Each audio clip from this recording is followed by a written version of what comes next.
ભાઈ છે, કઈ તમારું સુભાષ સુભાષભાઈ કઈ જગ્યાએ રહેવાનું? રહેવાનો સિલ્વર સ્ટોન રાજમહેલ સોસાયટીમાં દાંડી રોડ ઉપર રહેવાનો. અત્યારે સિવિલ શાના માટે આવ્યું, શું છે? એ મારા ભાઈ માટે આવ્યા છે. શું થયું તમારા ભાઈને?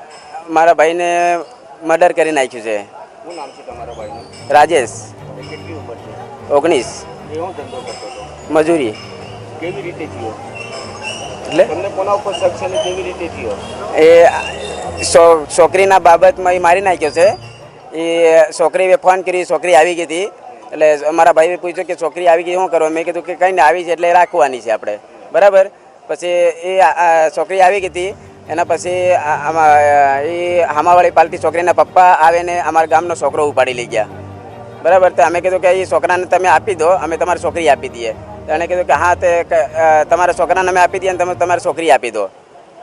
પછી એ છોકરી આપી દીધી. અમે અમારો છોકરો લઈ આવ્યા હતા, બરાબર, અમારા ગામનો છોકરો. એના પછી લઈ આવ્યા. એના પછી મારા ફુવાના સાઈડ પર મારા ભાઈને મૂક્યો હતો. ત્યાં પછી પાછો એ છોકરીને પપ્પાએ ફોન કરી છોકરી કને કે એ છોકરાને તેડાવ, કે હું આવું છું એમ કરીને રડતી રડતી ફોન કર્યો. તો રાજેશ આવ્યો લેવા, પાછો આવ્યો, મને નહીં પૂછ્યું, ડાયરેક્ટ એ લેવા આવ્યો. રડે છે એટલે આવવાની છે એમ કરીને એ લેવા આવ્યો એટલે એને બાંધી દીધો. બાંધ્યા પછી પાછો ફોન આવ્યો. એ છોકરીને પપ્પાએ ફોન કરાવ્યો એ મારા ભાઈને કે તું અહીંયા બોલાવ, કે ફોર વ્હીલથી ઠોકાયો છું, મને લાગ્યું છે તમે લેવા આવો. મેં શેઠને જાણ કરી. શેઠે કીધું કે તમે જાતા નહીં, એ ફસાવે છે તમને, એ જાતા નહીં, એવી રીતે મને વાત કરી. પછી અમે નહીં ગયા. થોડીક વાર થઈને પછી પાછો ફોન આવ્યો કે રાજેશ કીધું, રડતો રડતો ફોન કર્યો કે મને પકડી લીધો છે, તમે આવતા નહીં. એના પછી 6:30 વાગ્યા એ લોકો આવવાના નથી એમ કરીને પછી અમને મારવા આવ્યા. સિલ્વર સ્ટોન રાજમહેલમાં અંદર મારવા આવ્યા 12-13 જણા.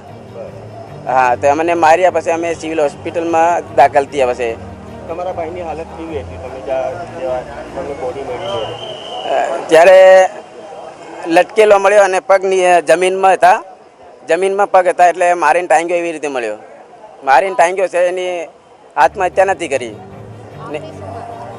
મારી એવી માંગ છે કે એ આરોપીને પકડીને સજા આપો, એ મારી માંગ છે.